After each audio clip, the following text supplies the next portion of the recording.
કાલાવડથી Shri Dhanjibhai Karshanbhai Kapuriya arts college, Shri Sujataben નવીનોઈભાઈ Gardi commerce college Kalavad Shitala દ્વારા NCC કેમ્પનું જશાપર ગામે આયોજન કરવામાં આવ્યું હતું।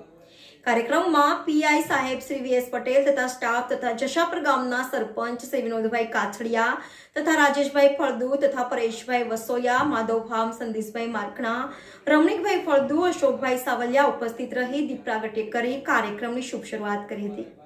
રિપોર્ટર અશોક રાતડિયા, આનંદ ન્યૂઝ, જેતપુર।